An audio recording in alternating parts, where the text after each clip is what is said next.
Good evening. This is the regularly scheduled meeting of the South Haven City Council for Monday, October the 7th, 2019. I would like to call this meeting to order.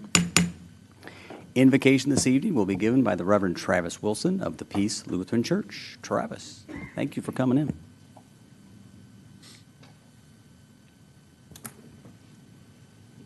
Thank you all for the opportunity. I appreciate it. Let's pray. Good and gracious God, we give you thanks for this night. We give you thanks for the blessings of this season and the blessings and the opportunities that are before us even still yet today. I give you thanks for our city employees at any and every level.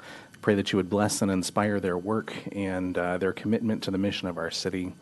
I pray this evening for our mayor, for our city council persons, our city manager and city clerk for all their work. I pray for the agenda that's before us, for those who will speak, for those who will listen, and those whose work is reflected in all of these business items that lie ahead.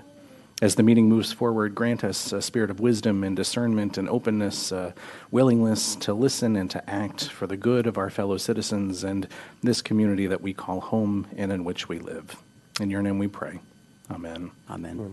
Thank you again for coming out. And now, if you would join me in the Pledge of Allegiance.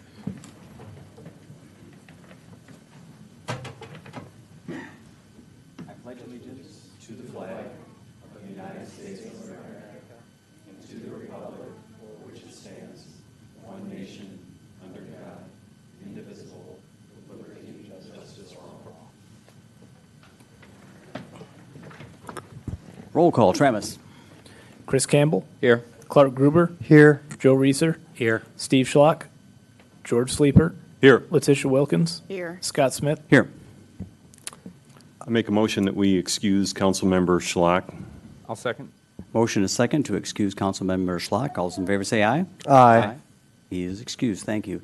Next, we have the approval of the agenda, and if it would please the council, we have a lot of very young, soon-to-be voters out there who I would like to get home before it's too much late so they can get food. So if we could move the splash pad to item up to maybe 8C. I'll make that motion to amend the agenda and move item 12 to 8C. Second. All right, so motion second to get that moved up. So let's just take the agenda with the change. So a motion second to approve the agenda with moving item 12 to 8C. All those in favor say aye. Aye. Opposed, no. It's approved. Thank you. Next, we have the consent agenda, items A through I. Make a motion to approve the consent agenda, items A through I. I'll second. Motion and a second. Is there any discussion? Seeing none, this is a roll call vote. Campbell. Yes. Gruber. Yes. Reeser. Yes. Sleeper. Yes. Wilkins. Yes. Smith. Yes. That takes us to old business. Item 7, City Council will be asked to consider the following actions related to the previously introduced energy optimization ordinance. First, we need to hold a public hearing. So I'll make a motion to open the public hearing. I'll second. motion is second to open the public hearing. All those in favor say aye. Aye. Hearing is open. Brian, just want to... Yeah, so members of council, as discussed at the last council meeting, back in 2013, Senate Bill 284 created Public Act 95. PA 95 is one of these that requires all electric providers to have an energy optimization or EO program. The City of South Haven has been providing an EO program since 2013. The ordinance, as it's being presented, is a simple amendment to continue the funding for the EO program. This is something that we're required to provide by law.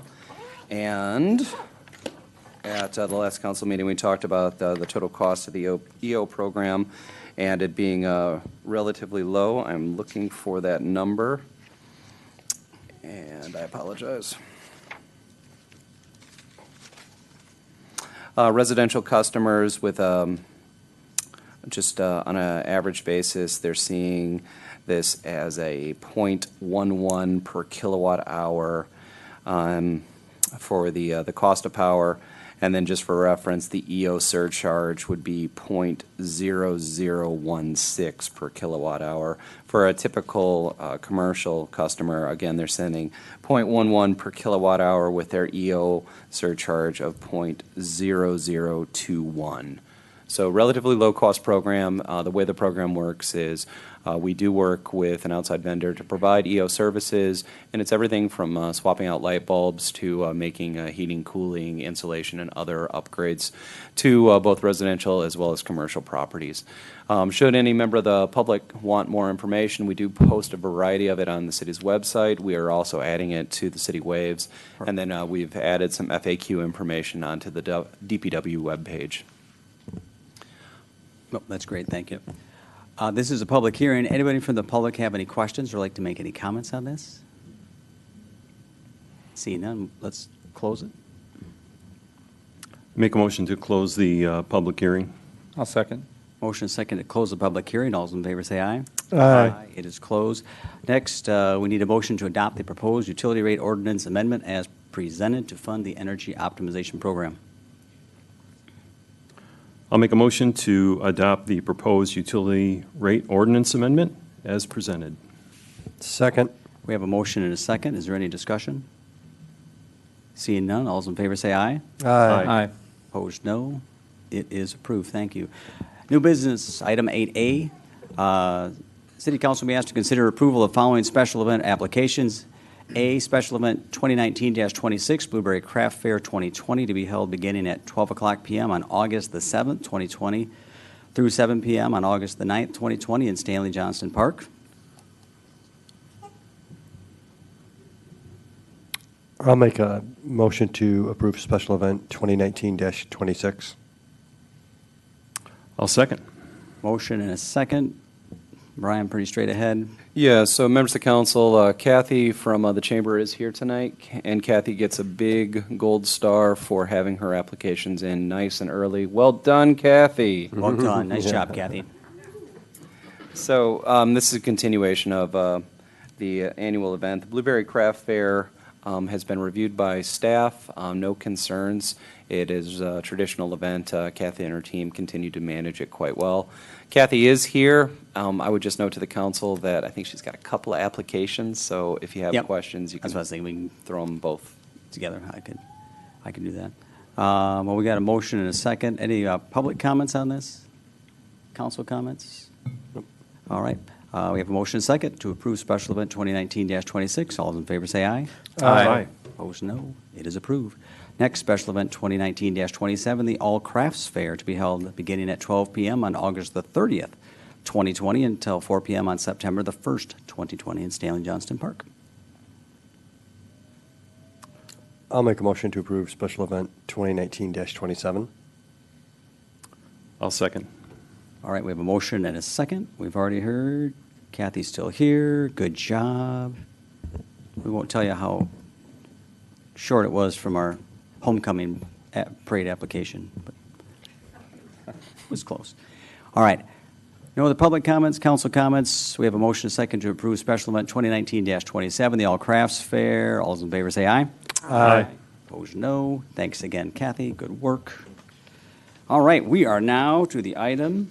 It's nice having all these young faces in the audience, I will just say. Love it. So we are going to talk about the splash pad. So that takes us to 8C. So the City Council will be asked to consider a motion to approve a contract with Compton's, Inc. in the amount of $612,760 and authorize the city manager to execute all necessary contracts and agreements for completion of the splash pad project.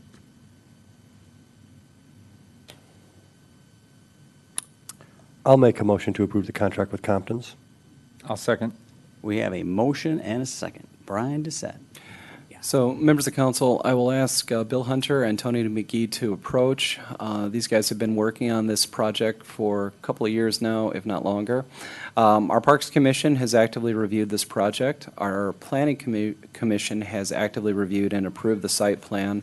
And at this time, it's up for the council's consideration. Bill, Tony have gone to extreme lengths trying to seek input so far as to actually going to Maple Grove and Lincoln Elementary Schools to seek input from, I would guess, probably in the neighborhood of 100 local school children, some of whom may be in the room. Now, with that said, the project, we believe, is ready for council's consideration. It's been through the DNR process. The DNR has committed $300,000 to the total project. The DNR has also reviewed and approved the final site plan as presented. Bill, Tony, is there anything you'd like to add? Besides that, we had an extensive outreach program, I think we did, through the schools, through the public, multiple meetings with the Parks Commission, multiple public meetings with this city council for every time we submitted the grant in, and finally we did receive it. We did review the bids, and it came in, I thought Compton's came in, initially, actually, they weren't, but then after we recalculated, there was an error on the low bidder, and which Compton then became the low bid. So 612, I think, is actually very good. Actually came in probably 20,000 less. 15,000 less than the estimate, and that does include the additional stuff that we had to address through the Planning Commission was access crossing Water Street, plus actually the users parking in the angled parking, that designated area, and addressing that sidewalk. And in the future, we'll have another part of that we're going to have to do. We'll call that a phase 2 to actually address all the angled parking, which was an existing condition to begin with. But since we're doing this work, I could see this was something to be addressed at that time. So does City Council have any questions on this project, or? I think the question. Go ahead. What's the timeframe we're looking at? That's- Well, I already reached out, I took the liberty to reach out to the, before everything was awarded, and I said, hypothetically, if you're awarded this project, when can we see progress? And he said immediately. So they would be mobilized immediately to start doing as much work as possible, weather permitting, of course. I anticipate we could get all the removals and fine grading done, and maybe, it kind of depends on the weather, but hopefully we can get as much done as we can. And then, so in the springtime, we can do all the finished stuff like the concrete, so that's a better time to do that, and have a ribbon cutting ceremony by the end of spring, maybe. Memorial Weekend, so, yep, There you go. All right. there you go. That sounds good. We'll make sure it's okay with the kids, but it's good. Yes. Mr. Mayor, just one more thing for the council's consideration. This is a project that we have received a variety of donations towards, and the South Haven Community Foundation has recently announced that they'll be providing a grant of up to $25,000 towards the project that is based on a match. So for every dollar that comes in, they will match that up to a total of $25,000. Outside of that, we've already collected $78,500. Those donations come from the Rotary Club, American Twisting, the Greater South Haven Area Community Foundation, South Haven Van Buren County Visitors Bureau, Albemarle Corporation, and American Twisting. I apologize, I noted the Community Foundation. Outside of that, that number was also based on their commitment. So right now, we've got approximately total of $86,700 as of this evening, and the numbers continue to come in. So that's the real good news on the project, and we will continue collecting those donations. Yep. And they can get a hold of city staff here. Yes, should anyone wish to donate to the project, we're trying to funnel those through the Community Foundation. I'll happily talk to anyone who's interested in that. Otherwise, you can go through any of the Community Foundation board members, Jim Marcoux, Andy Barnes, et cetera. So find you, find me, I know about it. Yep. So, I mean, talk to me, talk to Brian, Community Foundation.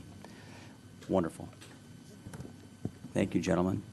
Thank you. Appreciate it. We're going to have some public, so parents want to any comments before we have discussion here? It's very quiet. Or grandparents? Hi, guys. We just want to say we're looking forward to that splash pad. We think it'll be a lot of fun. Very good. Oh, I'm Nancy Shura. Very good.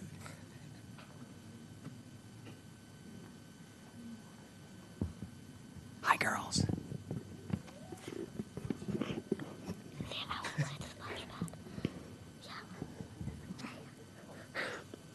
She's thinking about it.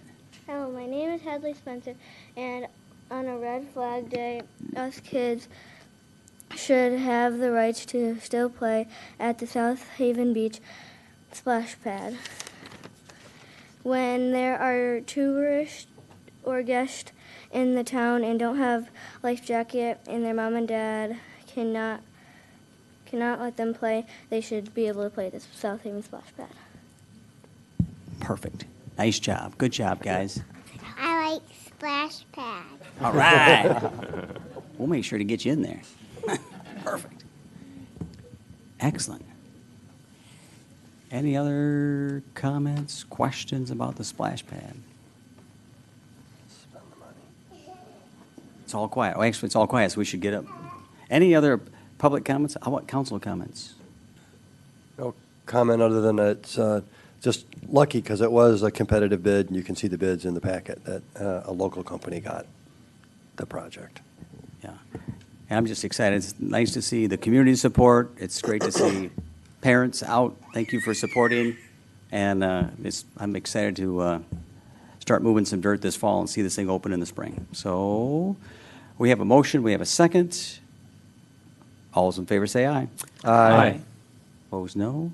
It is approved. We will see a splash pad soon. Thanks, guys, for coming. And you guys can... And if parents want to take a minute to sneak out, I know you guys have bedtime. But thank you for coming.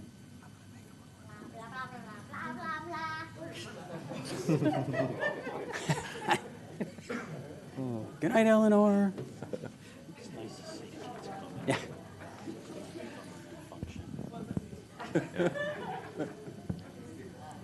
Hey, Grant, good job on that presentation. Good job, Dad. That was awesome. All right. We're back. Thanks, everybody. I appreciate getting that moved up. We are at item 9, which is another great topic. City Council will be asked to consider a motion to approve the Bear Park Public Space Easement Agreement as proposed. Mayor, I would like to make a statement. I am an owner in Central Parks 2 Association, and so I'm going to be recusing myself from the vote and decision-making discussion. If staff or council has a direct question that they need me to answer from factual information, I'll do that, but I'm not part of the discussion or the vote. So, thank you. I understand. Thank you very much. All right. Well, I will make a motion to approve the Bear Park Public Space Easement Agreement. I'll second. All right, we have a motion and a second. Brian, fill us in. Yeah, so this is something that the city staff has worked on for years. And this is, for us, we're excited to potentially be crossing the finish line on trying to return Bear Park to the community trust.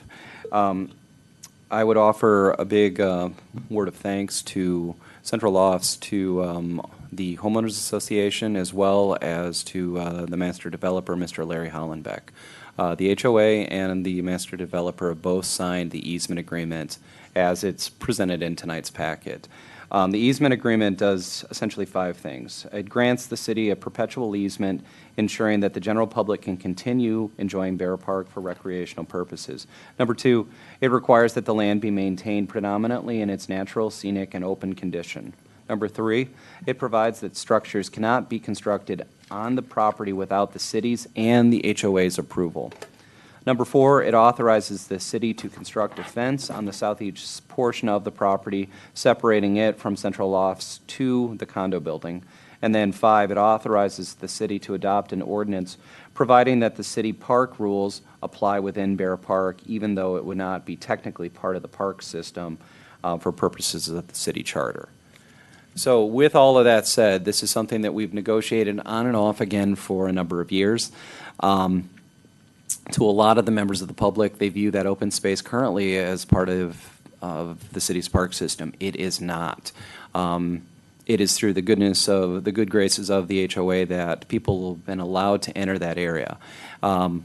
Through this, what you're ensuring is anyone and everyone, if they want to go and walk their dog, if they want to play organized football or baseball, should they want to go sledding, et cetera, those are now all options that are available to the public. We believe that the easement agreement is ready for approval. It has been worked on by myself, by Bill Hunter, by Nick Curcio, and then it's been actively reviewed by the HOA and the master developer back and forth over, as I stated repeatedly, a number of years. Last thing, just for the council's consideration, the resumption of Bear Park as public space is listed in the city's fiscal year priorities under priority number 8. City Council will seek to embrace the possible addition of Bear Park into the local park system. So this is something that the council has talked about. It's been on a number of these priority listings, and it is part of this council's current list of priorities. Mr. Mayor, members of council, will happily answer any questions. I guess one question, Brian, do you know about the construction of a fence that's talked about here? Any kind of a time frame or anything like that for that? Our goal is to try and erect that fence in the start of the new fiscal year. As we get into July, that's when we would hope to have it in place. As we get into the tail end of this current fiscal year, if it appears that we're going to close out with a very healthy fund balance, we may seek to advance that a bit sooner. Both myself and Bill have walked the fence line with the Central Office HOA. The fence will separate the public from walking into the condo association area, but it's not a fence that's going to surround the entirety of Bear Park. Okay, yeah, thank you. You're welcome. Are there any public questions on this one? Seeing none. Yeah, this was a priority. I mean, we've talked about this, as you said, for years. I mean, it was in, kind of, we thought it was in, then it was good. We had a big fence around it and a lot of concern. So I think, especially if you look at the addition of the apartments and what we see going on downtown, just to have that green space available is, you know, fantastic. So hats off to the HOA and the developer. We have a motion and a second to approve the Bear Park Public Space Easement Agreement. All those in favor say aye. Aye. Opposed, no. It is approved. Mayor and council, I'll just say thank you. Do we know when that would be considered then part of the green space? So I'll have to work with Nick to put together the actual amendment or the code amendment for the council's consideration. Based on the fact that we've approved the easement, we'll do this in a hurry-up fashion. We won't close out the current calendar year without getting those rules in place. Okay.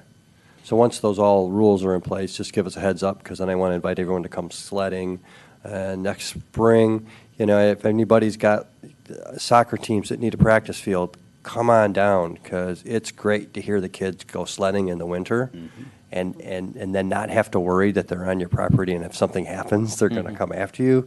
It's a great space, and you know, those of you that ever grew up in South Haven knew that we always use that as a park. In fact, it's named after a athletic director and coach from like back in the 20s. So it's a great space. So thank you, council. Assuming that we can coordinate on our schedules as early as the next meeting, we can have this ready for you. It'll take 2 meetings to complete, but this will Okay. be quick. That's good. Thank you all. Nice, very good. Item 10, City Council will be asked to consider a motion to adopt Resolution 2019-49, a resolution approving Amendment Number 2 to the Shawsa contract. I make a motion to approve Resolution 2019-49, a resolution approving Amendment Number 2 to the South Haven Area Water Sewer Authority contract.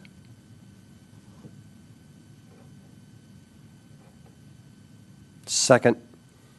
All right, we have a motion and a second. Brian? Yeah, so I'm going to ask Bill to approach just to fill in any of the blanks. Put simply, for the better part of 15 years, South Haven Charter Township, Casco Township were pumping money into their water sewer operations from essentially from their general fund. They were loaning money with the understanding that the water sewer would then pay them back on an annual basis. Under the terms of the Shawsa agreement, they desired to continue doing that, not loaning money in, but having those loans repaid. The Shawsa agreement doesn't technically allow them to do that. This agreement will modify that approach.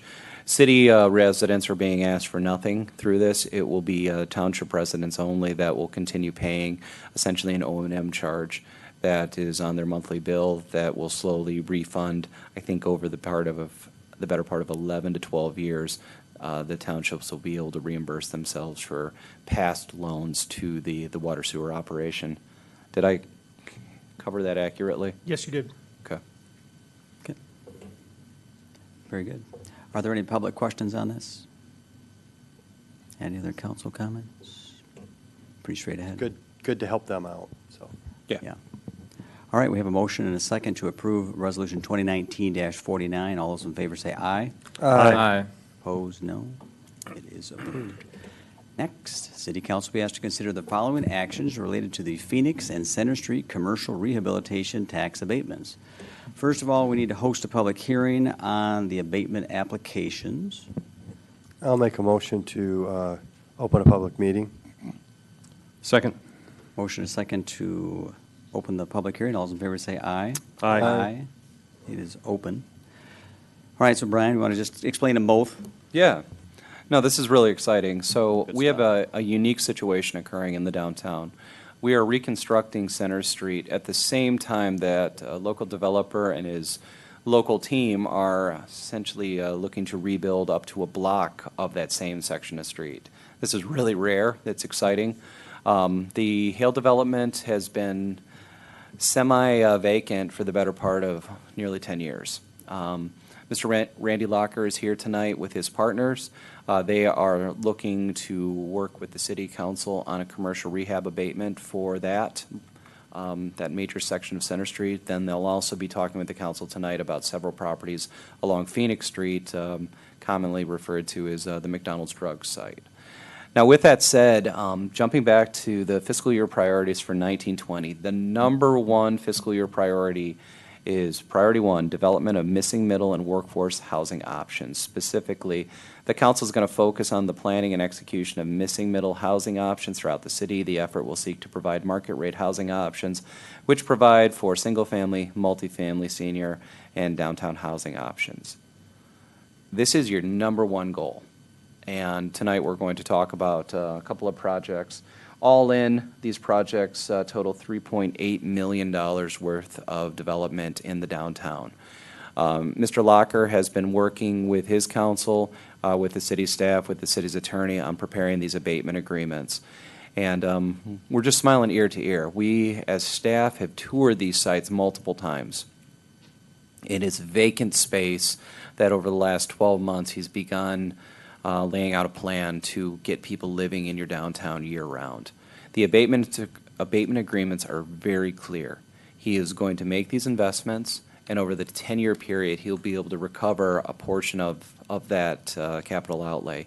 He's also agreeing during that 10-year period, these aren't going to be short-term rentals, specifically long-term leases for market rate housing. This is a big step. And what it means for us is it's going to push more residents into the downtown, something that we are now knocking on 70 total business site visits. And I would say 69 out of 70 have talked about the need for more affordable housing options and specifically trying to get new apartments available for staff. So this is one of these where the project is really exciting for the downtown. It's really exciting for filling in some of your adoptive fiscal year priorities, and it coincides exactly with the streetscape work that we're doing on Center Street. Mr. Locker is here. He's promised me 45 minutes that his son Adam will give. Nice. I actually told him plan on less than a couple of minutes, but council, you can ask Mr. Locker and his team any question you like, but I would stress that the abatement agreements are ready for the council's consideration. Oh, sounds good. I think we also hit priority number 2, economic development, number 8, CBD. We got this covers a whole bunch Yeah. of priorities, so this is great stuff. Well, we're in a public hearing. Is anybody from the public? Any public questions or comments on reconstructing our downtown? If so, come on up, state your name and address, and You know me, I got to say something. Danielle Veenstra, 1220 Monroe Boulevard. We keep throwing out market value and affordable as if they're the same thing, and they're not. Affordable is not necessarily market value. I have a grandson who turned 18, moved out of our house. He had lived with us for a while. He moved to St. Joe because he can't afford to live here. He'd love to. He said, Nana, I want to live in South Haven. I love this city. He grew up in Grand Rapids, but this town speaks to him. He can't afford it. He's sharing an apartment for like $600 with somebody. That's affordable housing. Market value here is $1,200 a month. So we can't say those terms in the same sentence as if they are the same thing. thanks for your comments, appreciate it. And as you know, we are poking at that bear as we speak, so working on it. I'll keep poking you as you poke. That's good. That's why we're having the discussion. That's what we want to do. Keep talking. All right, any other public comments? All right, let's close the public hearing. I'll make a motion to close the public hearing. Second. Motion- Second. Motion is second to close the public hearing. All those in favor say aye. Aye. Opposed, no. It is closed. So let's take these as they come. We have Resolution 2019-47 is a resolution to provide for a commercial rehabilitation act abatement for 253 Center Street. Make a motion to approve Resolution 2019-47, a resolution to provide for a commercial rehabilitation act abatement for 253 Center Street. Second. All right, we have a motion and a second. So, council, any comments? I mean, Randy, Adam, anybody want to share? I mean, we love what you're doing, so I don't know if you want to share a little more, or it's totally up to you. I can at least say I've seen a big uptick lately of advertising places to rent right now until May. And I think that's the real key when it comes to a market rate home to rent or apartment to rent. You want to be able to live there an entire year. And I think that's kind of what Randy is going to be able to provide, is a place you can rent an entire year, not until figure out where you're going to live come May. And that makes it really tough, so. Exactly. The affordable part, we're going to have from $900 to $1,200 a month apartments is what we're going to have in there. So I think you should know that. So it should be affordable compared to what the market rates are out there to, collect on. So, Very good. all right. We appreciate it. So, yes, the first one up is Center Street. What do you want, anything you want to tell us about Center Street? Just to let the public know what they might expect to see going on down We're going to rehab, we're going to do 12 apartments in that building on the second and third floor. And then update the commercial first floor and then clean up the outside of that building. And then we'll be tearing down from the 3-story building to 267, Okay, 269 Center, Which- where the barber shop was. That'll Yep. all come down and get all come cleaned up. down, and which, Right now in phase 1. good time to do it while the street's Yeah. torn up, so the Yeah. timing is good. That's very good. Legit, you got a question? Yes, I do have Yeah. a question. I want to know who can afford the $900 to $1,200.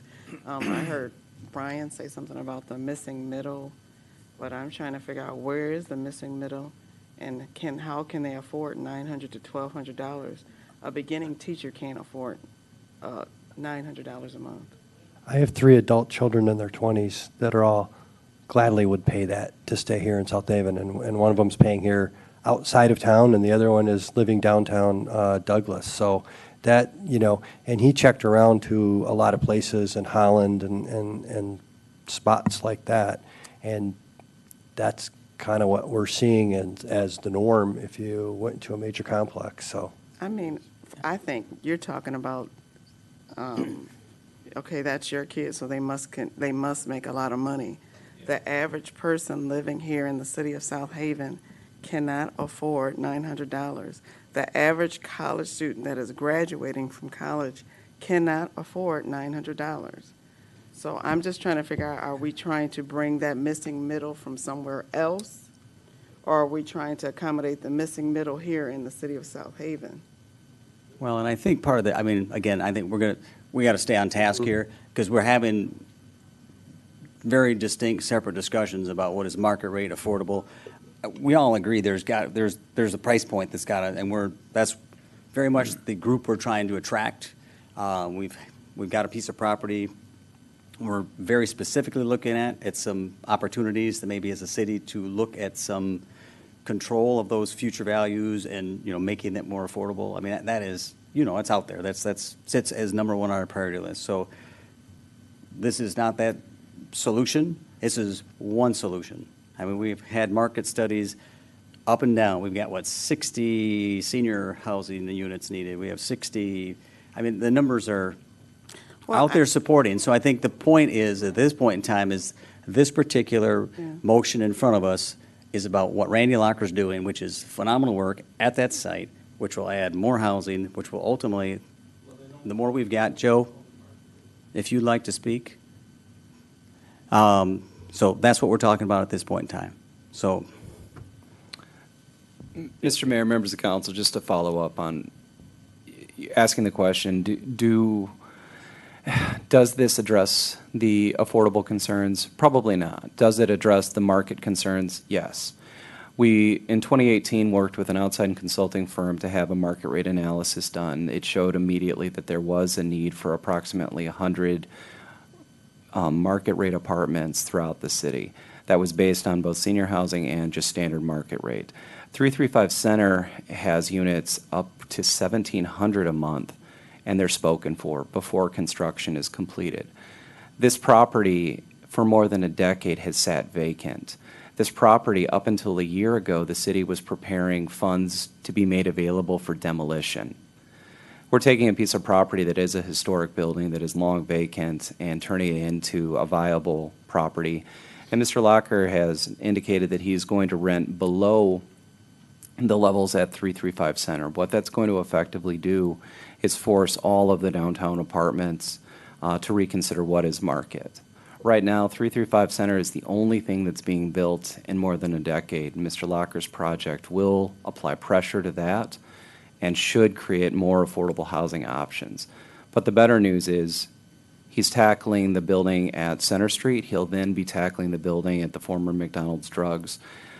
Between those, you have the better part of close to 20 new apartments becoming available that otherwise would just be vacant space or alternatively turned into some type of condo and or short-term rental. The real success here tonight is vacant space being turned into year-round living. And he's agreeing to a clawback agreement that says if he doesn't do that, the abatement is pulled back. The affordable concern that Ms. Veenstra spoke of, that the council member has spoken of, we're keenly aware of that. And we are continuing to work with Housing Next to bring another product to the council's consideration that will target even lower price points. But that's not for tonight. This is private money being invested in private property, and he's asking to use the tool that the council created. And just on that note, downtown, that's a great rate for downtown for the last 10 years. For the last 10 years, I've seen apartments going for 800 to 900. So, and that's for 10 years. So I think that's a great rate. It is a prime location. So, I mean, downtown is limited. It's not going to get bigger. So. Very good. I was just going to add to what Chris said. When we talk about affordable housing, and Letitia's right, we need it, but it is rare that any city has their affordable housing right in the center of downtown. We got to find land in other places that we can buy the land inexpensively, put duplex, triplexes, and row homes. So that speaker, that special session said it, it's all about density. So you need density, but you need to buy the land cheap. Downtown is never and shouldn't be inexpensive, but what Randy's doing, which helps Chris and all the shops, they're going to have people living above the shops, and where are they going to shop? Right. In those stores right underneath and all around. So it is a real win for the community, but to Letitia's point, we're going to find affordable housing elsewhere, which is what you're saying, Brian, and we got to do that. And then once we had downtown developed and affordable housing, then we can attract businesses that pay more, that people can get out of high school and college and get paid better, because that's what Ahmad said, that we need to get higher pay. But you got to have housing for people to live before you attract employers. It's kind of the chicken and the egg here. But I think Randy is meeting one need for downtown. And a lot of seniors who have homes in this town don't want to live in homes anymore. They get to a certain age, they want carefree living, and that's what downtowns do, downtown living. All right. Any other specific questions about this specific project? It's a good project. I will say that I have toured these buildings, and I'm really excited about these tools going to this project, because that's really what they're there for. That's what these tools are for. Yeah, and to see the utilization of space, I mean, let's face it, the upper portion of these buildings have been empty for a long time, the lower portion for at least a decade. So this is revitalizing a space that's, essentially been sitting idle forever, All right, so we have a motion and a second to approve Resolution 2019-47. All those in favor say aye. Aye. Aye. Opposed, no. It is approved. Thank you. Next, we need a motion to approve Resolution. I'll make a motion to approve Resolution 2019-48, a resolution to provide for a Commercial Rehabilitation Act abatement for 516 Phoenix Street, sometimes referred to as the McDonald Drug Store property. I'll second. Can you clarify that? Just state 512, 514, 516. 516 is what I see on the agenda. Yeah. Let me look further back to the recommendation from the packet, and that would be abatement for 512, 514, and 516 Phoenix Street. Thank you, sir. I'll second. Thanks. All right, we have a motion and a second. Okay, members of council. About this one? This is nearly a mirror application. When you take these two abatement applications, the total investment is just over $3.8 million. In the abatement, it describes fire suppression systems, HVAC systems, electrical, and plumbing all being part of the overall improvement to the site, and then creating a number of 1- and 2-bedroom apartments. This is the same discussion that you've had on the Center Street project. It's been reviewed by the Developers Council. It's been reviewed by the city's attorney as well as staff. It is ready for the council's consideration. A number of you have toured the property at the former drugstore. You can see that it is just a shell. There's been a variety of past uses, from residential to actual commercial, even a dentist's office at one time. At this point, Mr. Locker and his team is ready to make these investments and build out for the apartments. Again, the abatement agreement is clear that he is using these for long-term rentals, and that the people that will be there will not be taking part in the short-term rental market. Now, with respect, does this address affordable? No. And the elephant in the room to make a project truly affordable is going to require a public entity who is not paying taxes, who has a dedicated mission to provide a service. And that is a project that we are working on. We do have publicly owned land at the former Overton site. I'll be announcing a date and time to present some ideas to the council. The big difference here is this is private money going into privately purchased land and is on the tax roll. There are tools to incentivize affordable. We are not pursuing them with this piece of property just because of the relatively high cost of the building and the relatively high cost of the actual rehab. We will happily circle back on the affordable component. Mr. Mayor, members of council, I'll happily answer any questions. The buildings already look great. The main floors are fantastic. Been in a few of them, so good stuff. May have been in all of them. And the upstairs look great as well. So even what you've done already, they cleaned up. So, yeah, hey, come on up, Mr. Timmer. You spent a few minutes in those. Just state your name and address and tell us what you've been doing over there. Sure. Randy Timmer, 360 Pearl Street. I just kind of wanted to address a little bit about the apartments themselves and what we're trying to do here. You know, between the market and affordable and all the words that are going on around, we are trying to create as affordable of housing as we can in the spaces that we're allowed to do it. We're actually completely rehabbing these buildings, bringing them back to new, which is a huge cost. And even though we could go to what they call market rate, which would actually be much higher than what we're actually going to offer them for, we're trying to do as much as we can for the community by bringing those prices down. So we're, you know, as great as it would be to do it for $500 or $600 a month, it's just physically impossible. I mean, we're doing everything we can to keep those prices as low as possible so that we can bring people into the downtown, because I think it's a great downtown. So I just kind of wanted to address that a little bit, you know, just to, Yep. No, and it's- in the construction side of things, it's just the costs are so great. It's so hard to bring it any lower than that. So. Yeah, and we recognize that, and it's important, I think, that the community recognize there are a variety of price points. Sure. And the reality is there's very little right now. If you move to town, no matter what your vocation, I mean, Yep. I use myself as an example. You know, I moved to town, I moved to Lake Crest Tower Apartments. That was what there was in town, and now, what is that? We need apartments. So this is one of many steps that will be taken. We've identified it as a priority, we're going at it as a priority, just as Ryan's been reading off, we're kind of knocking off the priority list as we go through items. That's what we do. They don't all happen overnight, but we're working on them. And we appreciate the effort of all of you to take a few bites out of that. Thanks. So thank you. Any other questions or comments? All right, we have a motion and a second to approve Resolution 2019-48. All those in favor say aye. Aye. Opposed, no. Is approved. Again, gentlemen, thank you very much for what you're doing.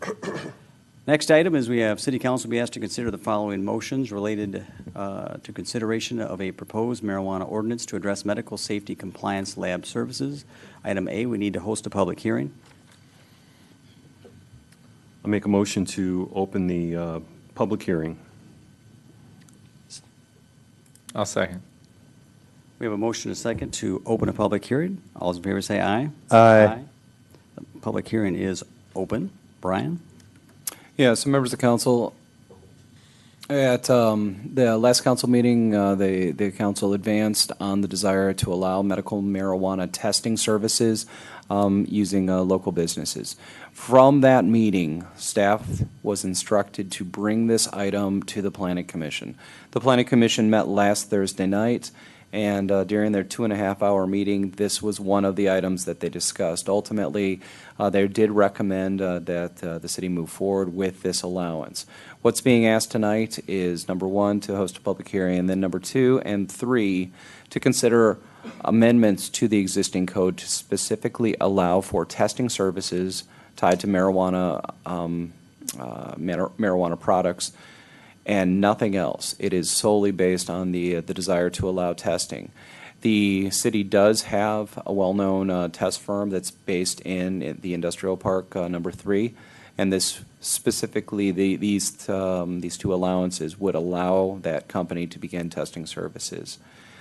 Now, Nick has actively worked on this. Between Nick and Kate, they did present this last week to the Planning Commission, and we believe that it is ready for the council's consideration. Nick, is there anything that we would want to add? No, I don't believe so. You have 2 separate ordinances, one being zoning ordinance and the other being the regulatory component. So we'll require 2 motions to do this. Very good. Well, we're at the public hearing part of the meeting, so if anybody from the public would like to address items B or C, if you'd like to come on up, state your name and address, and you'll have up to 5 minutes. Jan Haglund, 811 Conger. I'm wondering, by adopting or voting on this, does this opt us into medical marijuana? Yes, but just for these facility types, just specifically for the testing facilities. And then if we're opted in, then the testing facilities could be in that overlay that you talked about before, where the 200-foot buffer from K through 12 schools. And would that all apply then? So the buffer was for facility types that aren't covered by this, so no, that portion does not. Okay, but does that, by opting in, does that usher in the growing and the stores in the future because you're opted in? No. No. We're only doing one type of business, testing. Testing. We're not allowing growing, processing, transportation, all of those different businesses. So none of that is allowed. We're only allowing that testing. So the product needs to be tested, so it'll be brought there, tested, and the results will be given to the companies. So then down the road, would there have to be another something if, say, someone wanted to come in with a storefront or? That is correct. And then those buffer zones would apply for those too? That would be, those would be taken up at that time. At this point in time, we are only talking about a testing facility. Okay, That's all we're thank talking you. about. Any other questions? Come on up. Gail Patterson Gladney. I just wanted to ask if you could tell me again where the facilities would be. I know one facility that wants to do the testing, but where else in the city are we talking about can these facilities pop up? You want to explain the zones? Yeah, so the ordinance creates an overlay zone that was suggested by the Planning Commission. It consists of all land located south of Aylworth Avenue or east of the Blue Star Highway, but only if the land is currently zoned B2, B3, B4, I1, I1B, or I2. So essentially the commercial or industrial land south of Aylworth or east of the Blue Star Highway. And again, it's for testing services only. Correct. The lab. Very good. Any other questions? Joe, come on now.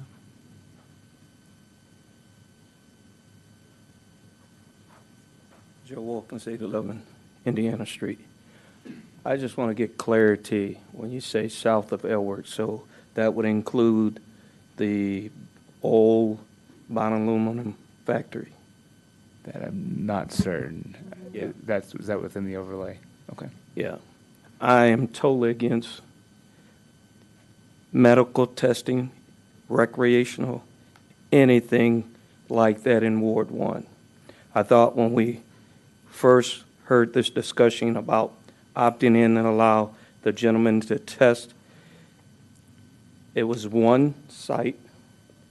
He was already doing it, and it was out towards Phoenix, right? LMC. Correct? Well, that's one business we were trying to accommodate that was already testing. No, they weren't testing marijuana, but testing, correct. Testing. You're correct. You're correct. Testing, yeah, that's what, correct. Yes. So now what I'm hearing tonight, these facilities could pop up anywhere in that overlay. It could be other testing sites. To address that, so yes, the way the another lab. ordinance. What's that? Yes. I was The way the ordinance is worded, that it creates an overlay and businesses could locate within the overlay. The only active applicant that the city has is the one mentioned, which is in the other portion of the overlay to the east of the Blue Star Highway. There's reasons for that. If the city limits the number of applicants, it then has to come up with a process for discerning between applicants in the future potentially, which creates some kind of liability issues. So just allowing applicants to come forward within the overlay and approving if they meet zoning approvals is the safest way from a legal perspective. The other thing I would say is that there's only, I believe, 5 testing facilities in the entire state, so the likelihood of having 2 in South Haven is rather low. But it is a theoretical possibility the way the ordinance is written. And just to clarify, what this is allowing is for a chemist to move to town and provide a chemistry lab to actually perform these services. We have not had a single other lab approach the city of South Haven.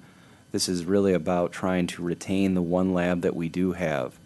We have it on good authority that that lab is being courted by other communities, and our goal via the council direction was to try and retain this lab, and this is one of the services that they've requested that they be allowed to provide. Yeah, and having been in. Can I just get clarification on this? I thought this, as Joe thought, I thought this was all started by one business already having established testing lab for many different products. An owner that is well known in the community, that has a track record of being a good, reputable business, and what we're trying to do is allow him to grow his business. We've never said that I know that we need more than one lab. I think that's established. What ward is his business in right now? It'd be in Ward 2. In Ward 2, that's what I thought. So couldn't we pass a simple thing saying, for the time being, we'll allow one business, one testing of the product, exactly where it's at right now, and as business grows, we can consider others, but right now, we're only going to do the one, because many of us, myself very much included, do not want growing, producing, shipping, testing even, nothing in Ward 1. Ward 1 is a sensitive area where the residents absolutely don't want anything to do with that product. And since all we're looking at is testing, and we have the testing lab, why don't we just simply pass it and say, this is the one place we will allow it with one owner, and pass it, or is that not allowed? So you can't do exactly what you've proposed, but there are options to kind of get at the same goal. One option would be to reduce the size of this overlay zone to where it was only applied to the land east of the Blue Star Highway, as opposed to the land south of Aylworth, which I think that's the ward that you're speaking of. So that would be an option.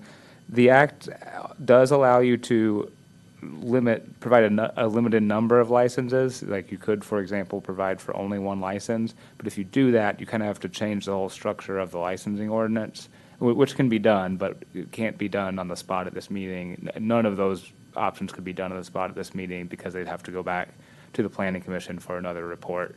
But those are two options that you could pursue to eliminate the possibility of one. So the first one, simply change the overlay to that area in which the business already exists. Correct. And then you're not going to get a pushback from people in Ward 1. And isn't the problem pretty much resolved then? Right. What is the testing? Can we go through that? I think that's the issue.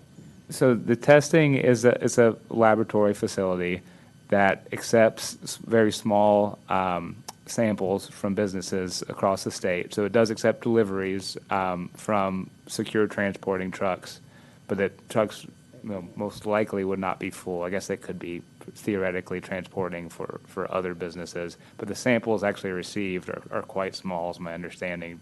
Just a package like this would take those products and then do scientific tests to determine the level of contaminants and the level of THC, and then they provide that information to the state to kind of tell them what needs to go on the labels when the products are sold. So there's no smoke, there's nothing except, it's pretty much just chemist testing.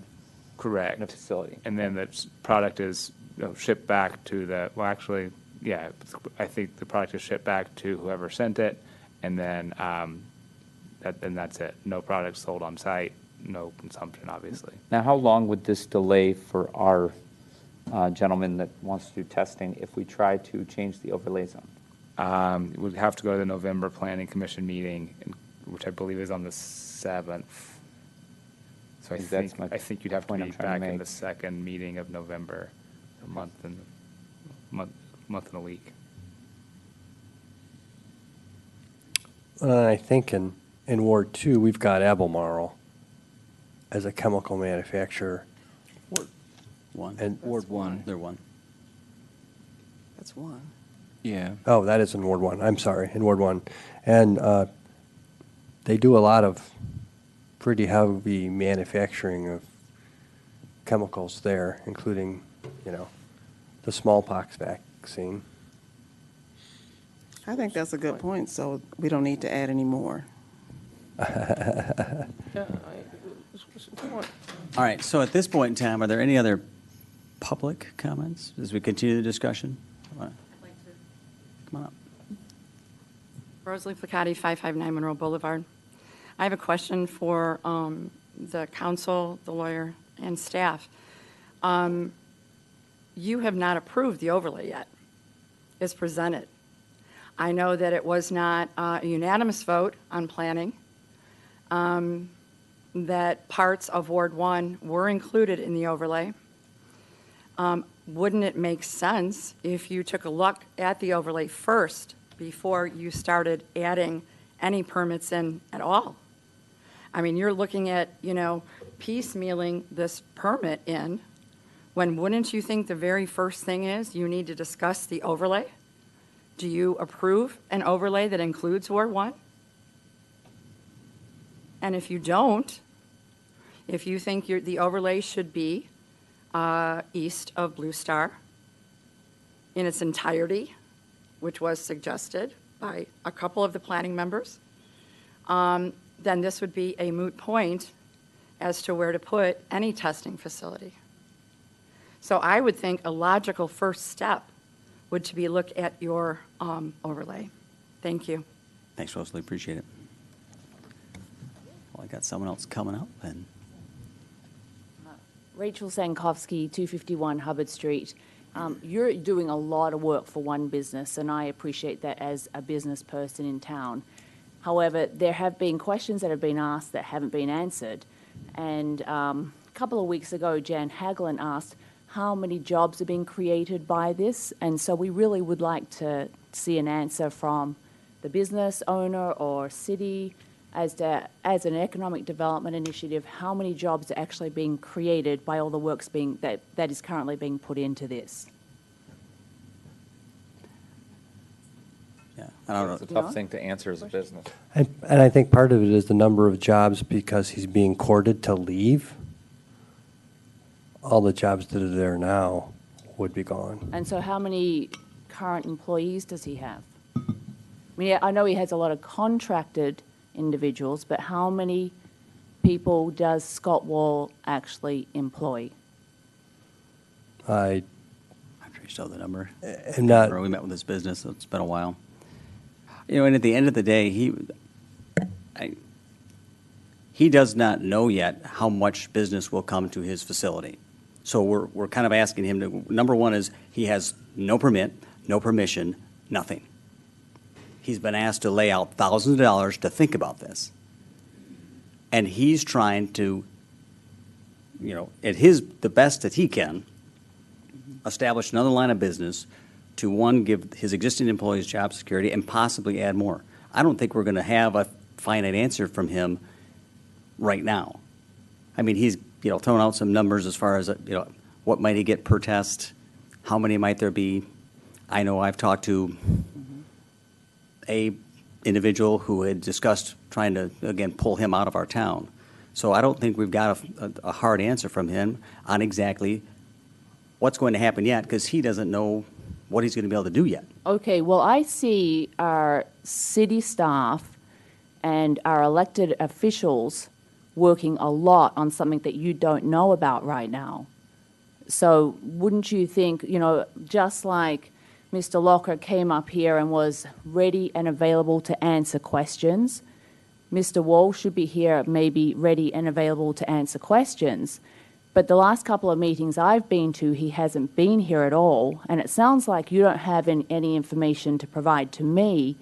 And I know that Jan Hagelin asked a question at last meeting, and then followed up with an email and nobody responded to her. So I think as citizens of this community, you know, we have a right to receive information. I certainly appreciate what Rosalie's saying as well. Like if you haven't approved the overlay, if that's the case, I don't know whether that is or not, unless I'm misunderstanding, you're taking a step right now in advance of the foundation that you've laid. So thank you for listening. Thank you. Mr. Mayor, can I add one point to that? Having had a business, Rachel, and I put this in an email to another resident, you always have to grow your business before you start hiring people. Now, he doesn't know how much, if any, additional business will create even another employee. But there's another side to looking at this, and that is let's help a business protect what they already have. If we start putting restrictions on businesses, and I know this is a tough one because that's a product that everybody's concerned about, but the truth of the matter is we want to make this town as conducive to growing business as possible, and one of those is to help an existing business stay in business and grow. Now, we don't know tomorrow, the next day, if he's going to hire one person or 10 people. He doesn't know because he hasn't gotten a business yet. But clearly, whatever we do to support him will help his business, and I would think make it more viable for him to stay in this town. And I'm just as concerned with keeping what we have as growing businesses. So I think there could be an argument made for that. I think Rosalie brings up a really good point that I wasn't aware of, quite honestly, that the overlay issue wasn't resolved. But maybe I'm missing something up here, but it seems like we should be able to get that resolved. We're doing the overlay quickly. now. That's That's part of the I know zoning the- ordinance. It's So we not could that it get that hasn't done. been something we needed to do prior. That's part of what's happening right now because nothing's been approved. Right. Probably, come on up. David Veenstra, 1220 Monroe Boulevard. I'm struggling to understand the concern.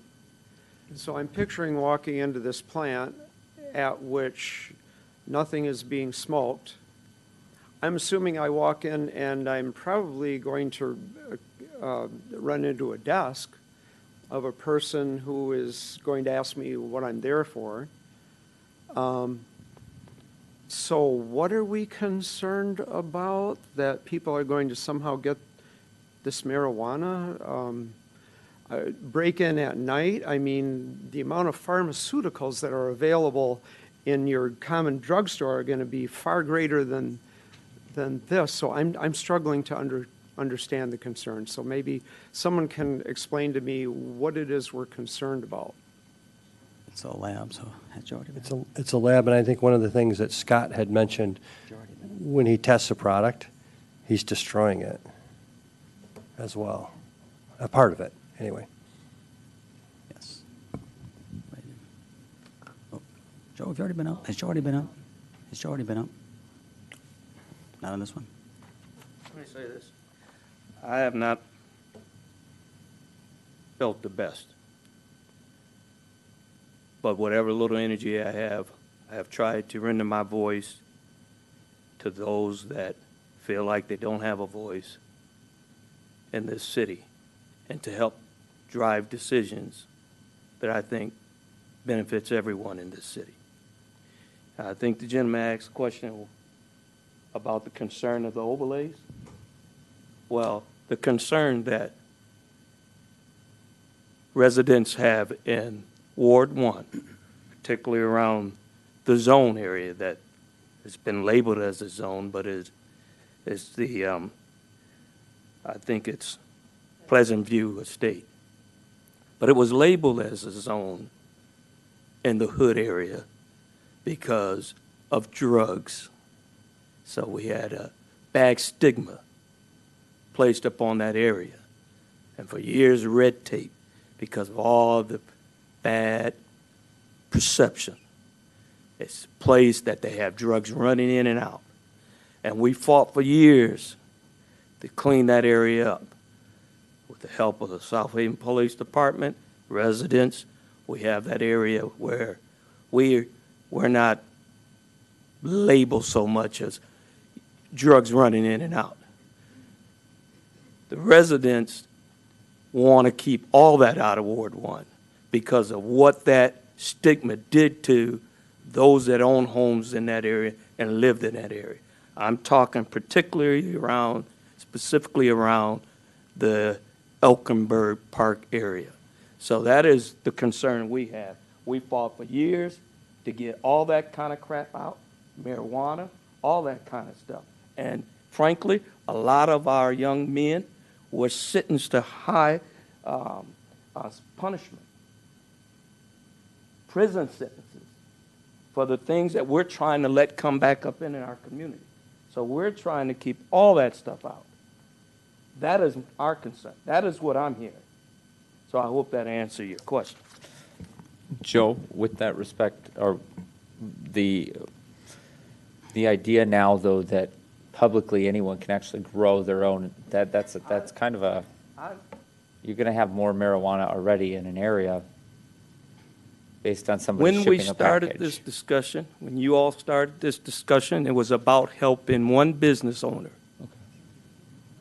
Now what I'm hearing tonight, you have knocked down all the barriers, and anyone can apply, and these businesses can pop up everywhere.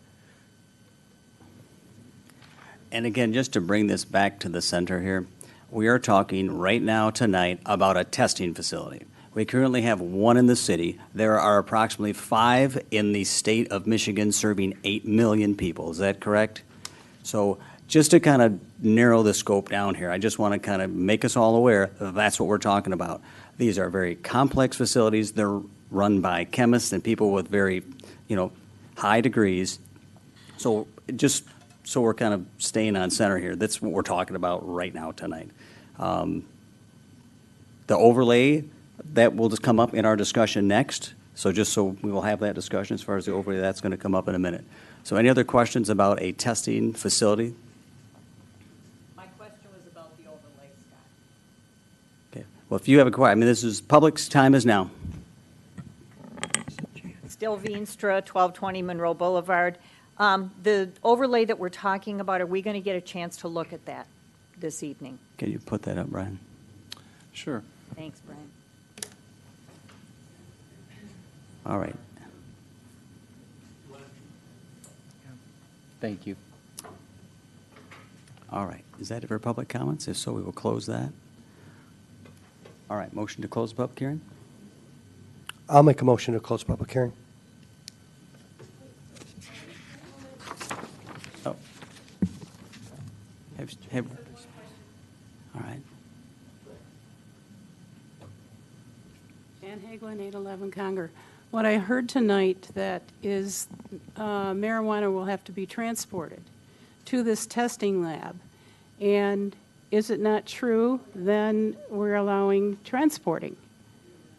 So a second one of the, No, so the transporter license is for the facility where the trucks leave from and where they come back at the end of the day and can store marijuana there. That is not a business that this would allow. It would only allow the transporter to come into the city, which they can do anyway. They can pass through the city even without this ordinance, for the ability to make the delivery to the testing facility, and that's all.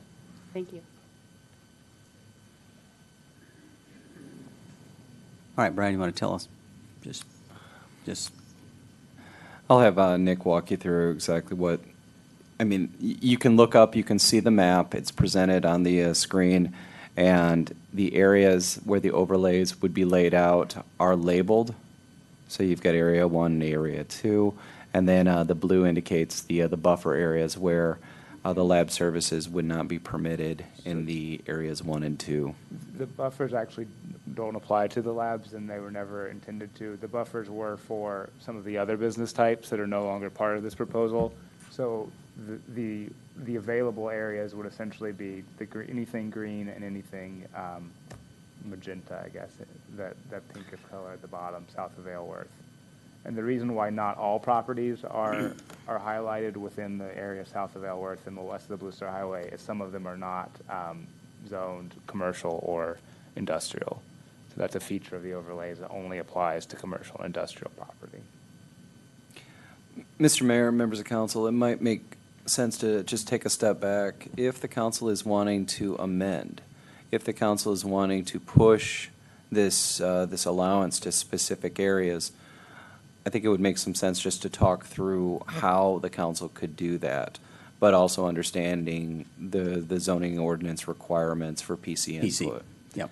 So Nick, if the council were to offer a motion to adopt the ordinance as presented with the amendment of essentially restricting the lab service area to areas east of Blue Star, how would the council accomplish that, and what would be the requirements of the existing ordinance? It would be a motion to direct the planning commission to prepare a report on eliminating the area south of Aylworth from the overlay. Basically the same procedure that was just used to remove the other 4 business types from the ordinance would have to be used to remove that sliver of the overlay.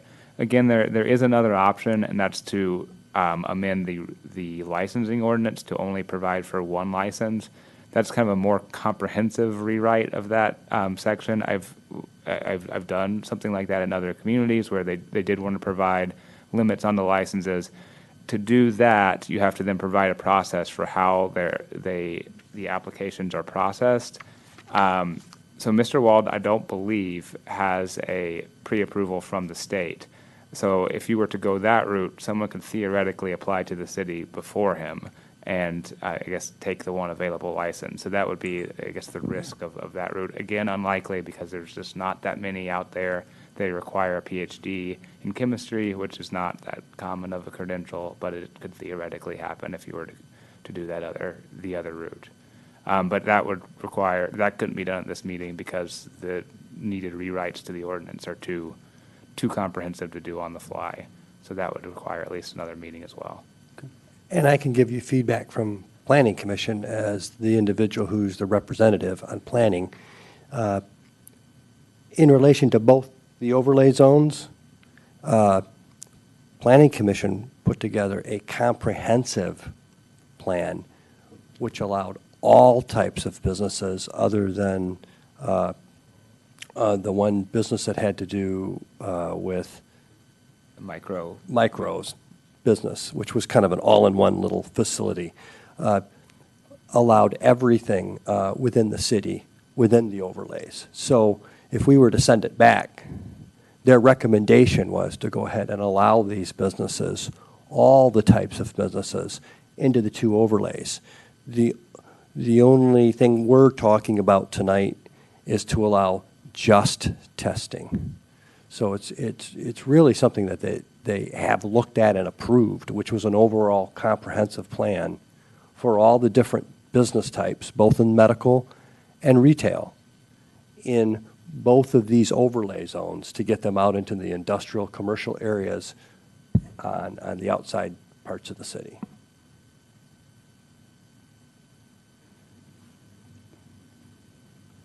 Let's see if there's any more public comment, then we'll talk overlay. What's that? I think, no, we're still open. We didn't close it. We didn't officially get closed. We're still going. We're still going. Travis, let me know who's been up. I feel like we're repeating. Yes, I asked a question about the overlays before. So I just, Gail Patterson Gladney again. I just want to reiterate what Reverend Wilkins had said about our community. Some of you may not have come over to Ward 1 area, especially around Elkenberg Park. It has the history is so important, and taking into consideration the residents who live there. I think Councilwoman Wilkins could agree that this is not just about opening up Area 1, which I wouldn't mind Area 1, and I don't think a lot of our residents would mind the Area 1, but over by Elkenberg Park, Ward 1, I think that would be highly offensive to a lot of the residents. And just take that into consideration, especially since we don't have the business there right now anyway. So, thank you. Oops, thank you. All right, any other that has not been up? Come on up. Sandy Fensky, 2 Pine Street. I've lived in Ward 1 37 years now, and I have seen what they're talking about. I've seen it come back, but they struggled. Everyone struggled to bring it back because they wanted that to happen. Please don't let it go the other way. You can't let them take steps backwards. Too many years, 37 years, I've seen this. And it's only been probably the last 10 years that you could really see the difference. It paid off, and they're hanging. We're all hanging on, and we don't want it to go back and regress. So please think about it. Thank you. Going once, going twice. How about a motion to close the public hearing? I'll make a motion to close the public hearing. I'll second. Motion second to close the public hearing. All those in favor say aye. Aye. Aye. Opposed, no. It is closed. You guys good? Or you want to take 5 minutes?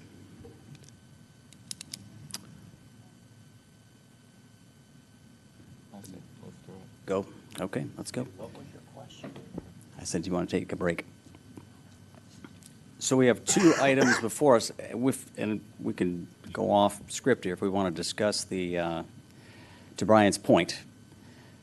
If we want to send this thing back, I mean, if we all just want to take a minute and just kind of lay out your cards, what you're thinking, I mean, I will listen. I'll start.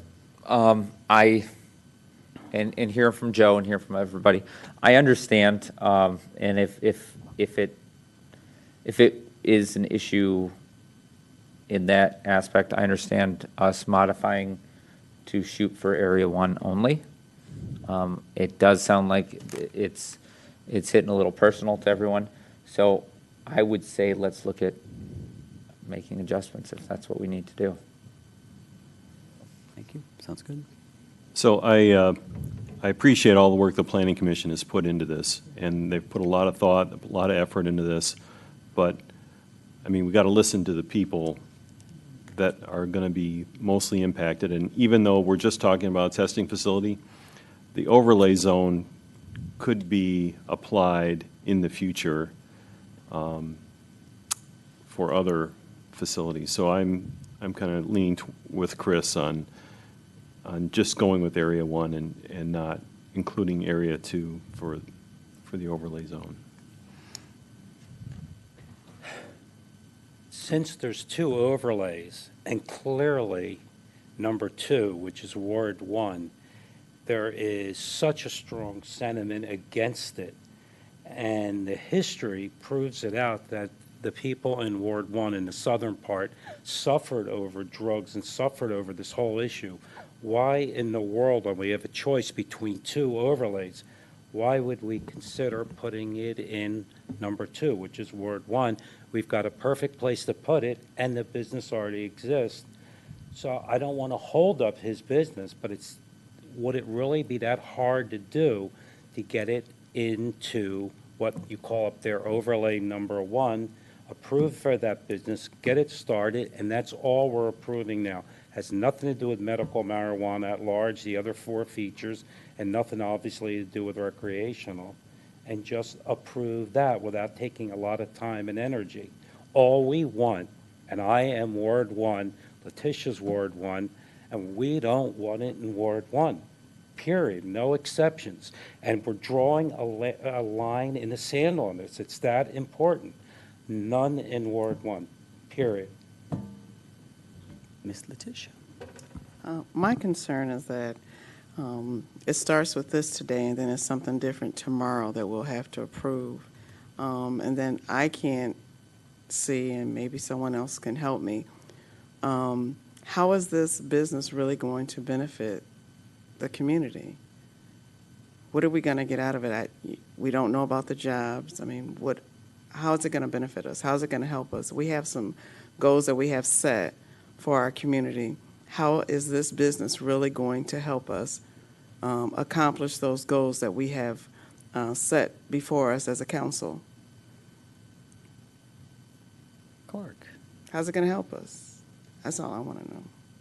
I would say Planning Commission put together a plan, but they also know that it's council's prerogative on what to adopt and not to adopt. To send it back to planning, is going to create a delay, but I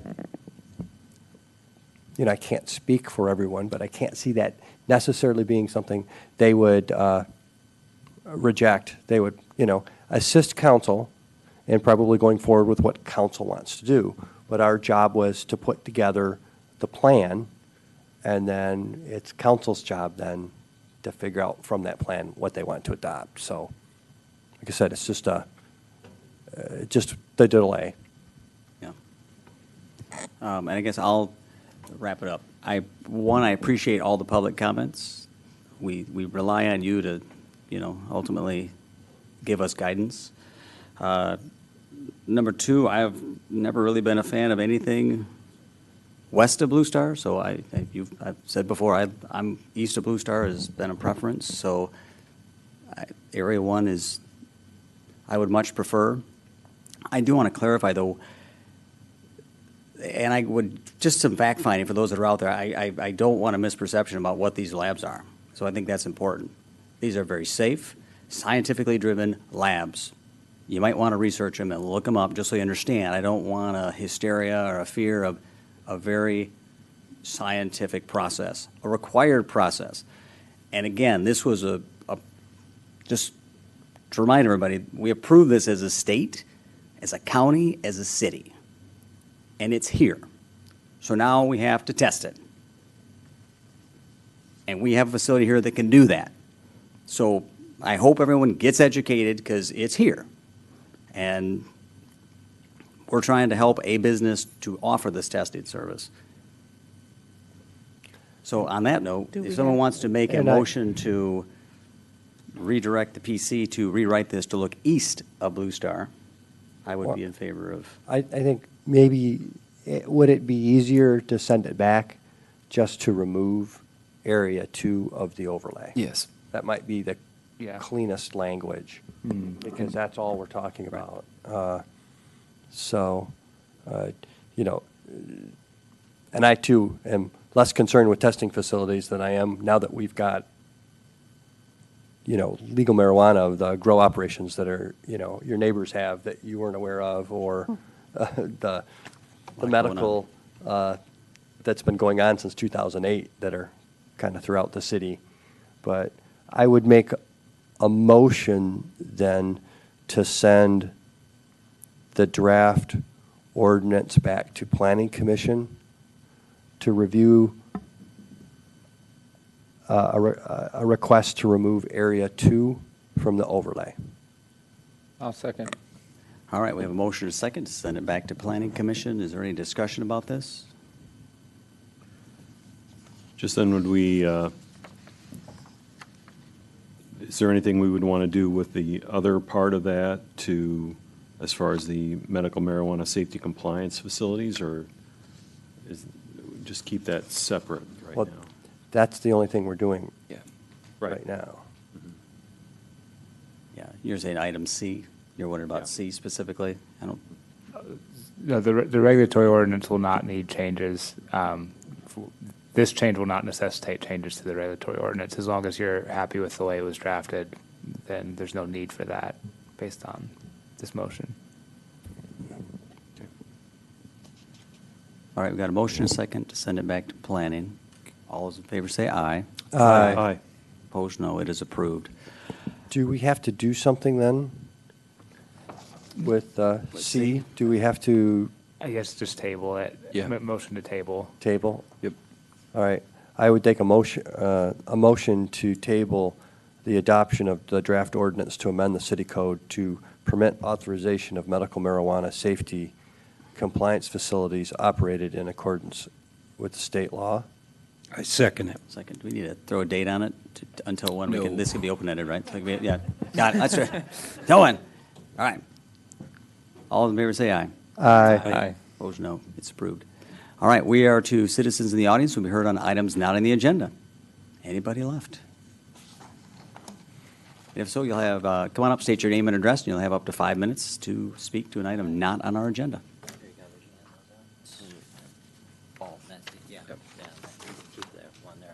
Hi, good evening. Rich Krupp, 5 Chippewa Court. Last meeting, my lovely and beautiful wife stood up here in front of you all and described a car accident that we experienced leading into Labor Day weekend. And it was caused by an impaired driver. With the handout that came that session, I wanted to bring up some of the facts that from that. So Colorado, after legalization of marijuana, saw their traffic deaths increase 48%.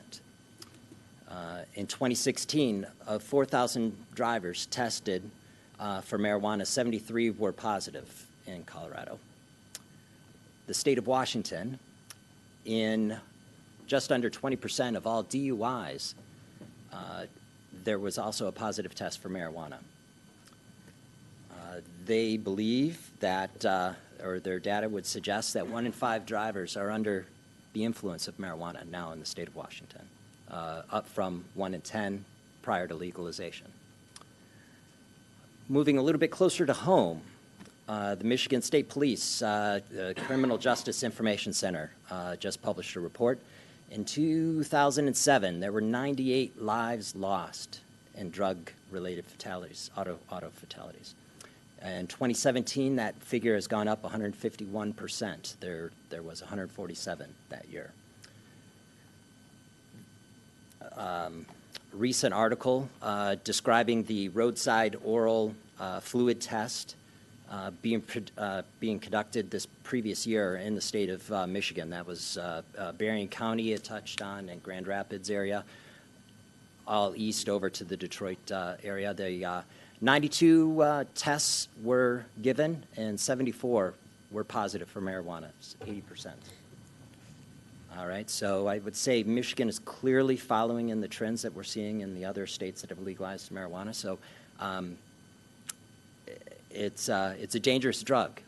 And the handout that I put out to you this evening, it's on the workplace effects and that stuff. And my background's in transportation, and it's a forbidden substance for us, okay? And in the efforts to protect a healthy, viable workforce, this drug would affect that, all right? Positivity rates in other legal states in the workforce, 48% in Nevada, 14% in Massachusetts, 11% in California. These are positive rates for marijuana in the workforce.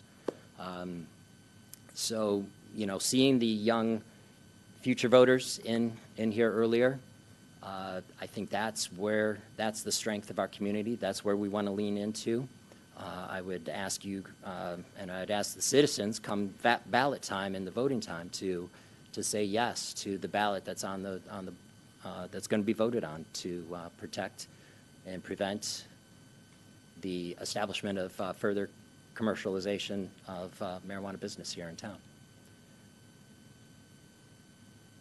Any questions? Thank you, sir. Thanks for your comments. Anybody else? Hello again. I just have some news from the county. Many of you have probably heard about the vetoes, line item vetoes by the governor, and approximately $60 million will be effective for the counties in Michigan right now, unless things change. So hopefully we will have creative ideas how to provide our services to our citizens, but I just want to let you know about that. And also our Public Defender's Office is up and running. The joint office between Allegan and Van Buren counties is in full operation, and the office will now defend indigent defendants with its full-time staff or appoint contract attorneys to perform that function. And the office is a collaboration effort between Allegan and Van Buren counties, which is unique in the state of Michigan. In fact, the director of the office, Chad Catalino, has been invited to speak at the National Convention because of the unique nature of that office. I just want to point out one other thing tonight, the Project Connect for veterans, and it's there is going to be a stand down. Let's see, a portion of the event is a veteran stand down, and the remainder is for many educational social service agencies providing information about their programs. And lunch will be provided free to the veterans. If you know veterans, it's young or old veterans, please encourage them to come to the Veterans Office in Van Buren County, in Paw Paw. I was at a event that Beth Griffin, our state representative, had today for veterans, and there were sad stories about veterans who applied for help late in life, and they passed away before they could get their check or their family could benefit. So please encourage veterans to seek out and get their services because they served us. Thank you. Good advice. Thank you, Gil. Appreciate it. Anybody else? She got away before we could talk about the road. You want her to come back? No. No, He's teasing. that's okay. We've been working with the Road Commission on Blue Star. Sandy Fensky, 2 Fine Street. I want to thank you for the vote you just did. I think everybody in Ward 1 is going to be thankful. Okay. South Haven has historically been a quaint, safe, and family-focused place to live and visit. I want to see our community values preserved and protected for the future of life in South Haven. A yes vote will not restrict anyone's personal use of marijuana on their private property, whether it is for medical or recreational purposes. A yes vote is about prohibiting the commercial growing within the industrial park in Ward 1 near our churches and schools. Nor will it be allowed in the industrial park where the campus of Lake Michigan College and Kids Zone Preschool and Child Care Center are located. A yes vote will prohibit retail shops in our downtown shopping area or anywhere else within the city limits of South Haven. I am concerned for our community, our youth, and our future with the prospect of the commercialization of recreational marijuana coming to the city of South Haven. Please join me in voting yes on November 5 for Proposition 2019-1. A yes vote will protect our community. Thank you.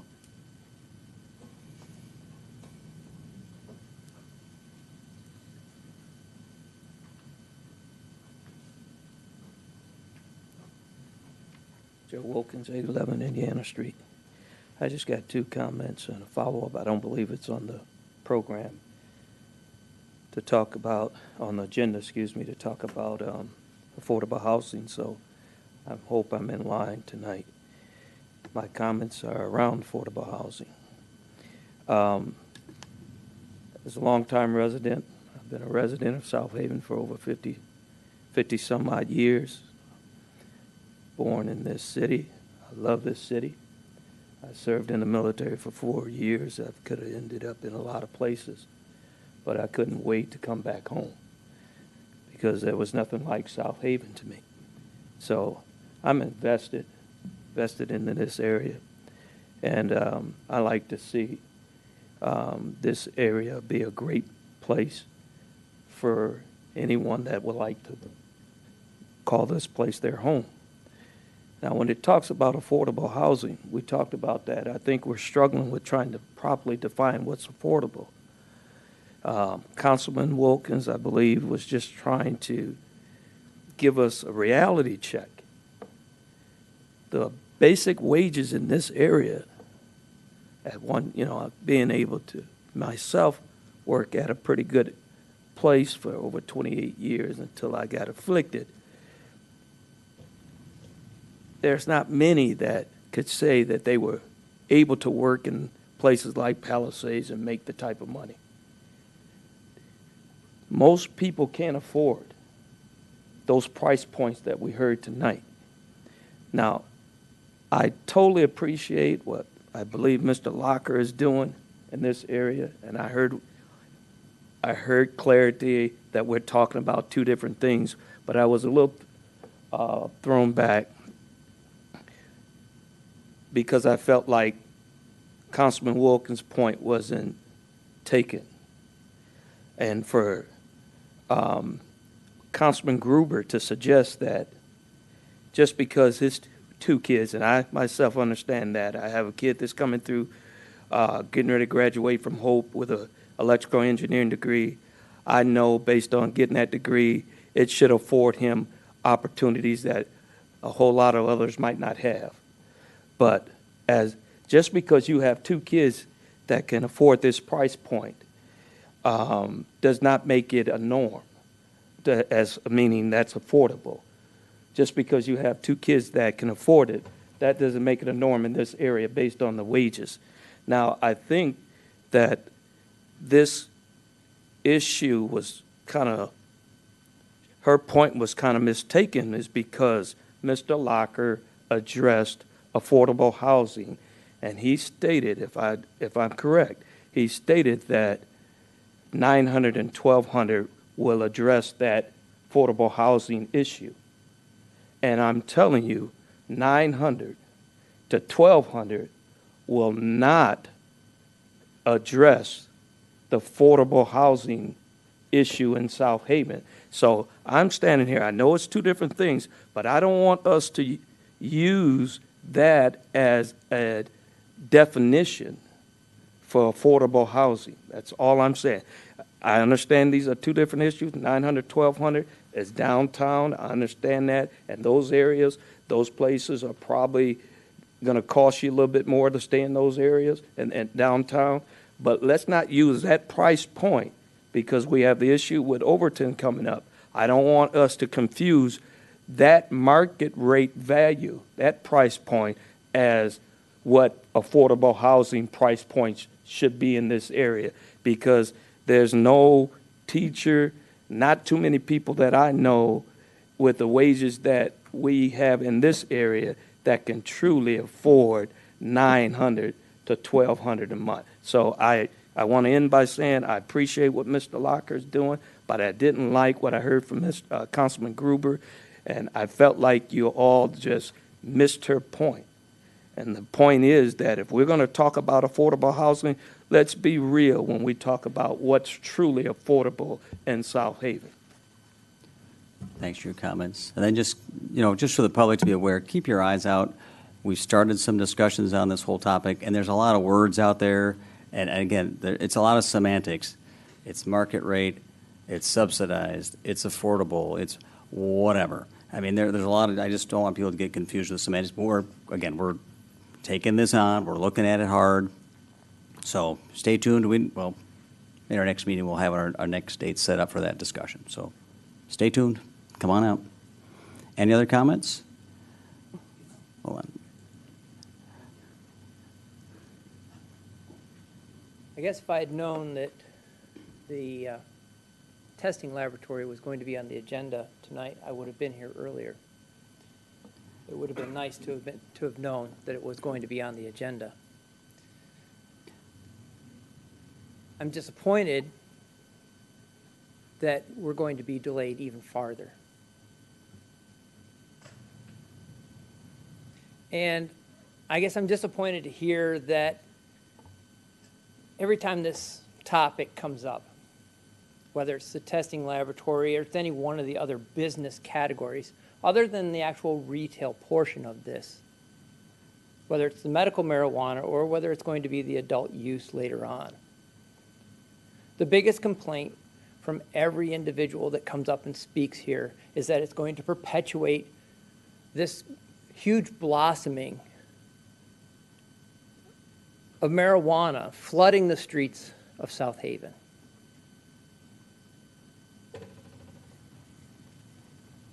And I can't foresee how in the world, whether my laboratory is testing marijuana or not, is going to perpetuate one more ounce or gram of marijuana being utilized in the streets of South Haven. To me, that is the most ridiculous argument I've ever heard. If there was business that came to town that was going to process cannabis into oils or tinctures or any other product that would be sold someplace, anywhere within the state for medical use, again, it would not necessarily in any way perpetuate the use of more cannabis in the city of South Haven. But it would generate revenue in the city of South Haven. It would provide jobs in the city of South Haven and revenue, not just for those businesses, but businesses like Oscars, Little Oscars, printing T-shirts or whatever, and the other small businesses like Pat's Pronto Print, and the other number of little small businesses that depend on these things, insurance companies, and so on and so forth, the banks. These are the types of things that businesses, these types of businesses coming to the South Haven area are going to make a difference about. And it's not about the perpetuation of more cannabis flooding the cities of South Haven. The fact is that none of these businesses will stop 1 gram of cannabis being used in the city of South Haven, because none of them are going to stop possession in the city of South Haven. That law is passed and done.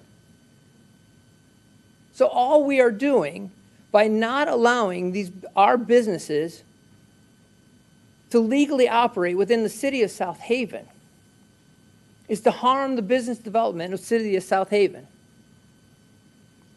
Now, if you want to stop retail so that we don't sell these things, I can see that. That makes sense. I can see where that argument may jive with some of the arguments that are being put forth. But the other ones don't make any sense whatsoever. They do not jive with those arguments. All they are doing is hindering the growth and the economic prosperity of South Haven. And there are other aspects to the cannabis industry, a $1 trillion industry that is blossoming across the country and really globally, not just here in the United States, but Canada and Europe, that we are not looking at. The legal hemp industry is converting things into plastics and paper and fiber. And if you turn your back on these industries, you're going to lose out. I'm disappointed that you guys made the decision that you did tonight. And I encourage people that are watching at home on this live stream, vote no on this agenda that's coming up in November, because this city needs to start looking at something other than just tourism around here. Thanks, Scott. Anybody else? And I'm back because I did not say where the Project Connect and for veterans and stand down is going to be. I'm going to give this to Brian, but anyone who's out in the audience or here, it's October 11th, Friday, 10 to 2. It is at the Decatur VFW, Veterans of Foreign Wars, 560 North Phelps Street in Decatur, Michigan. And if you have more information, I'll give it to Brian in case someone wants to ask about that. Thank you. Thanks, Gil. Anybody else? All right. DPW Director's report. Are you still back there? Good job. Get a nap in? Well, I started off early with the splash pad and to wait till Yes, the end. boom. Yeah, Let's no, boom, end with boom. that, too. Good job. Where's those cute kids when I need them? Just an update to City Council. If everybody's not aware, we have a project going downtown called Center Street, so.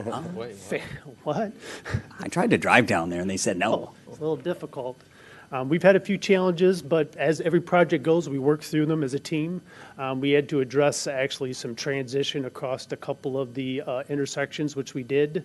I think the team did a good job this before the weekend. Actually, Friday, I seen them setting it up. It was actually giving the pedestrians that they walk through a funneling place, and we'll continue that throughout the project. Phase 1, they started the water main work, started that from Williams and are heading south. Phase 2 will be, the barricades are set up and they'll be closing that off. Then they'll start removals, actually. So they'll be closing it off on, starting tomorrow, starting removals, and there'll be some concrete milling starting. So that's, they're going gangbusters. And of course, we're going to run through some issues, but as a team, we're going to work through it. So feel free, if you see something, say something. So more eyes, the better. Brian does encourage all the staff members to walk through there. He says that every meeting. So not only am I walking through there, but the police chief, everybody's walking through, and I think the team's doing a great job so far. But like you said, if you see something, say something, please. And the public can walk through, right? Yes. And shop. Yes, they can. And eat, Yes, and we shop and encourage eat, that. and eat and shop. Good. Yes. Good.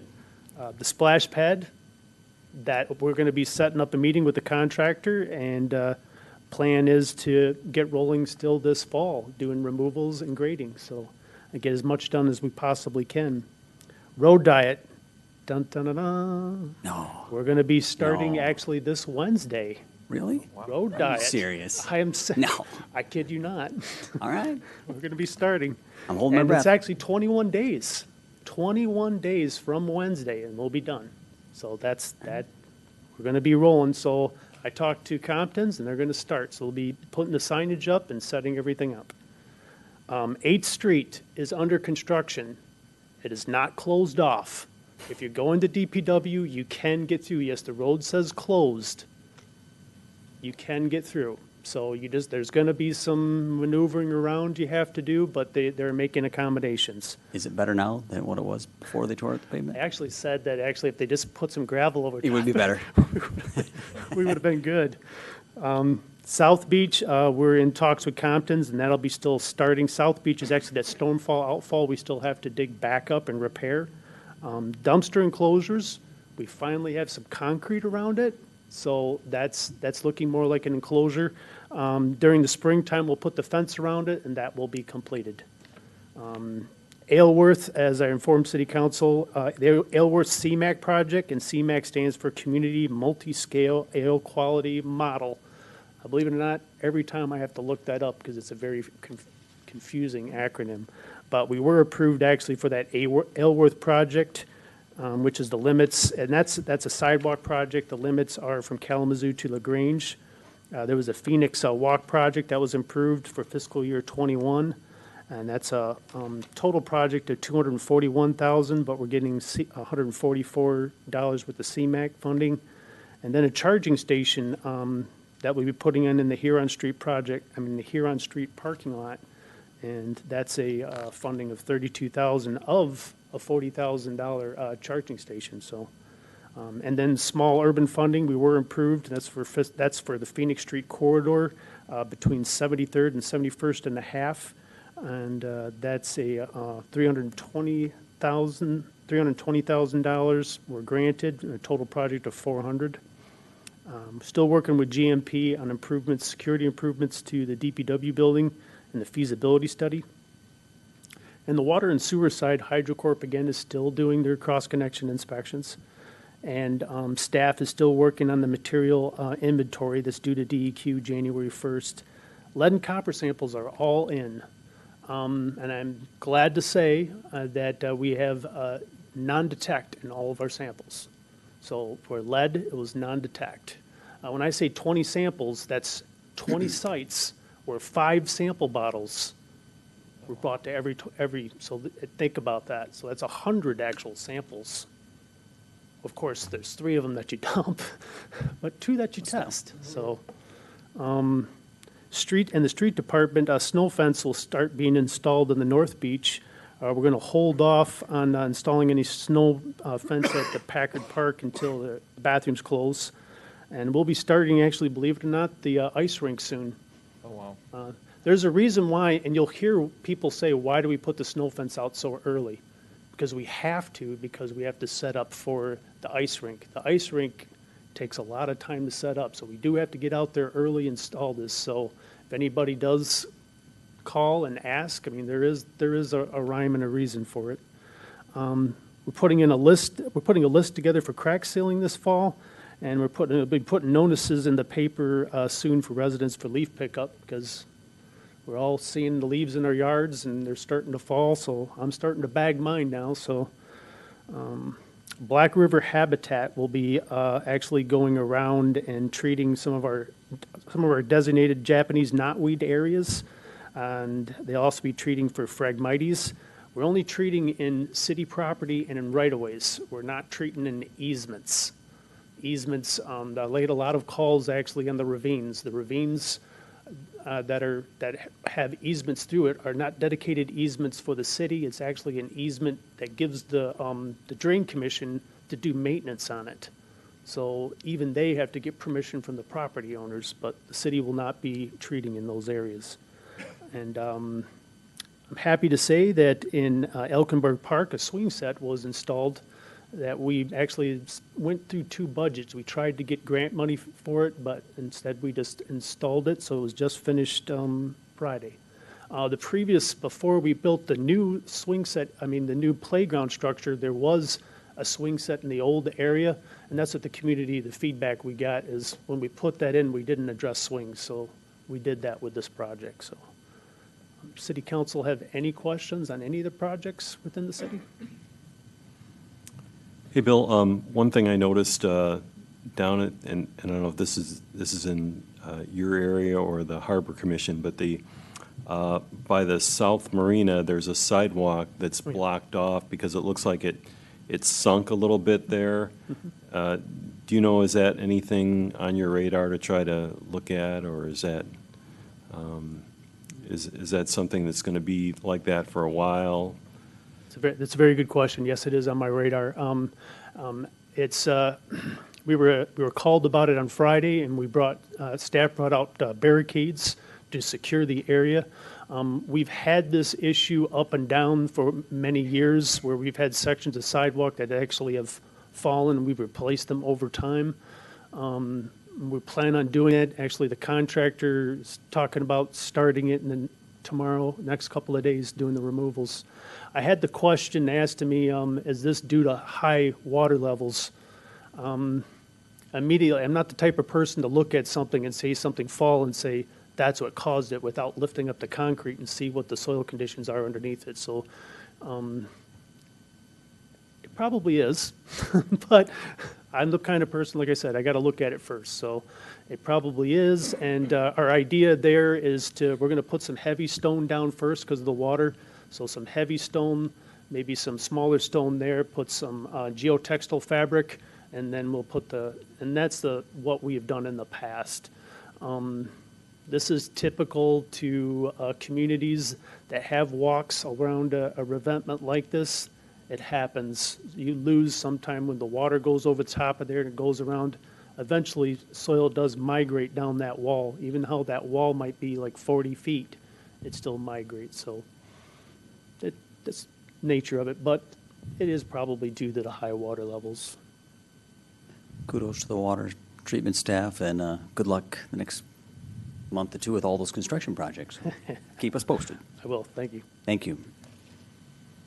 City manager comments. Okay, members of council, this was one of the more animated meetings that I've seen in a while. So here's the pep talk to all of you as well as to all of the public. The purpose of public hearings is to hear the public. For tonight, the council did a very good job of hearing the public. The council made clear that they are very desirous of trying to retain a local business that provides lab services. The council also made clear that they're very interested in trying to retain citizens who don't want to see certain lab services or any type of marijuana service on the city's south side of town. So, to all of you out there that are feeling a little salty right now, the council did try very hard to split the baby. So, staff is going to be working with the Planning Commission to bring lab services back to allow lab services on the city's east side. We will then work to get that in front of council in a hurry-up manner to try and retain a local business. So there's your pep talk. Here's the further pep talk. City staff has been working for the better part of 10 years to try and fill large vacancies on Center Street. We've also been working to try and spur development in the downtown. Over the last 2 years, this council, this city, is on a win streak. Just by my loose math, in the last 2 years, if the abatements are completed, if the projects tied to abatements are completed in your central business district, there will be the creation of 27 new apartment units that are restricted to long-term rentals. That's 27 that weren't there, that will be there, and that's just occurred over the last 2 years. If you just look at the abatement projects, by rough math, $9.3 million of new development in the downtown alone.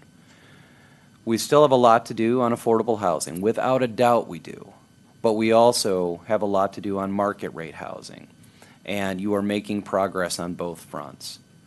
These are big, long lead time projects that are paying some benefit to the overall community.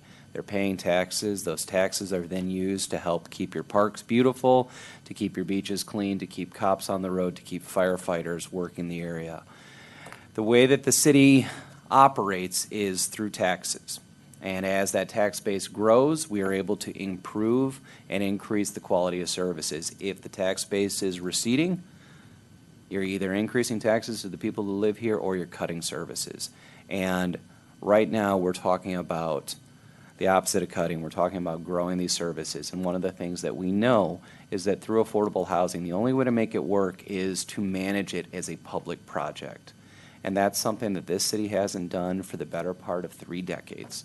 And we are working hard to get that plan put together for the council's review, for the housing commission's review, and for the township's review to try and advance on something that, in all honesty, hasn't been touched since 1967. That's the last time that we opened a new multifamily affordable housing complex. So we still have a lot to do, but just trying to offer some good words, some real words of encouragement.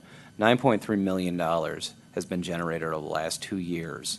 And personally, working with Randy Locker, working with his team, it's been something that the city staff has been extremely excited about because, in all honesty, just a couple of years ago, we were trying to plan out how to do demolition of a historic building on Center Street, and now we're talking about how to help this thing grow. Mr. Mayor, members of council, I'll happily answer any questions. Thank you all. Stated. Well stated. All right, council comments. I'll start to my left. Ms. Letitia. First, I want to say thank you to the city manager for the swing set that was just put in at Elkinburg Park that I can't remember his name, the director talked about. I looked at it the other day and it was very nice. Also, I wanted to let Mr. Lochner, I think that's his name, know that I do appreciate him, his project coming, to downtown South Haven to help beautify the downtown area. My concern is, like everyone is saying, is about the affordable housing because I am a teacher and I've been a teacher for over 20 years. I have a lot of people coming to me constantly asking for affordable apartments, homes just to rent. And I think I've even reached out to the city manager for assistance, in trying to help, colleagues and other people in the community that are just looking for some place to rent. Not even to buy because a lot of people say they really can't afford to purchase any here, right now. But like the city manager said, Brian just said, hopefully this will be a goal that will come to pass soon. So that's all I have to say. I want to remind everybody we've got a candidate forum next Tuesday for the upcoming election in November. So Tuesday, October 15th, 7 to 8 p.m. out at the South Haven Lake Michigan College campus.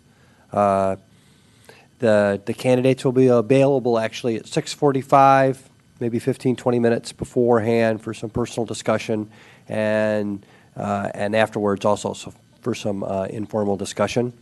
The candidates will be Jeff Arnold and Nadine Newman in Ward 2, and Elijah Haney and incumbent Steve Schlock in Ward 3. So that's next Tuesday, the 15th, from 7 till 8 out at Lake Michigan College. And again, also, the Parks Commission did a lot with Bear Park as well. So this is something that's been on everybody's radar, and I'm just happy that, to see this one over the goal. So, thank you. Very good, thank you. I want to thank Randy Locker. There's, to see Save-A-Lot, McDonald's Drugstore, and now Hales. Those are big projects that needed a lot of love, and for investing into this community. Thank you. So over this past weekend, I had the pleasure of attending a couple of events. The first on Friday was the latest in the performance series, and that was very nice. The second was on Saturday and was Liberty Hyde Bailey second annual fall conference. And as I reflect back on those events, I feel very fortunate to live in a community that comes together to help make the community better. And we saw some good examples of that tonight, too. We saw people coming together to support Splash Pad. We saw people coming together to support Center Street and downtown development, and people trying to do what they think is best for their community. So I just want to thank everyone for coming tonight. That's it. When it comes to the testing of marijuana, I want to first thank the owner of that's going to be doing the testing if this passes. He could have easily stayed at home tonight. Instead, he got in a car and drove over here in the middle of the meeting to address what he considers his concerns and his frustrations. I share your frustrations. I want this thing to get done as quick as possible because I think it's good for the economy. I think it will do no harm to this town. I will take one exception. Location does count. Take any town in this country, there are certain businesses you don't want in downtowns. We all know about adult, different types of entertainment. We keep those out of downtown. People pick certain business to have downtown and not. So I have no problem picking certain locations in this town where we don't want any marijuana, especially based on the history of it in this town. It makes it easy because we have a whole section in this town we can do it, and your business is already there, so we're not in any way infringing on your business. So I share your frustration. I want this done as quick as possible, but I will say that the locations, whatever we do with your business, testing, and all the rest of it, we should up here have input on where we allow or don't allow all facets of the marijuana. And I share your concern. I don't think growing it, manufacturing it, shipping it, and testing it harms this community. But that's a community decision, and the communities decide they're going to vote on. That's what they'll do. The other thing I want to thank Randy, as we all have, for putting money into this town. And I think it can only help this town. I think it should be reminded in this meeting that this problem with affordable housing, middle-income housing, call it what you want, this is all over this country right now. Every major city and every small town in this country is grappling with the same exact issue. The middle class is being squeezed. Income is not going up generally as fast as housing, and people are having a hard time to buy housing. The baby boomers rode inflation for all it's worth, and we got lucky. The young people today don't have that. And I love statistics. Everyone knows me, knows I love it. This is what I read. Before the 2007 recession, there was 70% of all households had homes, owned homes. It has dropped 10% nationwide. And it's even worse on the West Coast and the Northeast. So we're just taking a piece of that. And I think, though, there's a bright spot here, and the mayor and the city manager have alluded to it. I think we have some land that if we do this right, we can make homes truly available for young people coming out of school and people that can be attracted to this community as well as employers. That's the bright spot. I think we have an opportunity. Thanks. Very good. All right, I need all this excitement and passion to show up. We have our last home football game, Friday, October the 18th, right? There's not a lot of people coming to games, people. We need people to show up, all right? So we got to get out and support our seniors in our last game of the year, and your band, everybody. As we mentioned once or twice, Center Street is still open, so go shop downtown. They are open, and lots going on down there, so you might have to trudge across a little bit of dirt, but go downtown. Really a very good agenda tonight. I kind of looked at it. I know Brian was a little more skeptical than I, but I it's great. You look at priorities, economic development, parks, CBD improvement. Randy, yeah, again, thank you, all you guys. Fantastic work. If you haven't been through the shops and seen what's going on at some of his projects, go on in. I mean, there's a lot of neat things going on downtown, and people should be encouraged by what's happening. So good stuff. Again, public thanks for just all the comments. That's how we learn. And it was great to see the young kids out here tonight. Your future mayor was probably sitting out there somewhere, so that was good to have him here. So on that note, I will seek a motion to adjourn. I'll make a motion to adjourn. I'll second. Motion and second to adjourn. All those in favor say aye. Aye. Aye. We're adjourned. Thanks.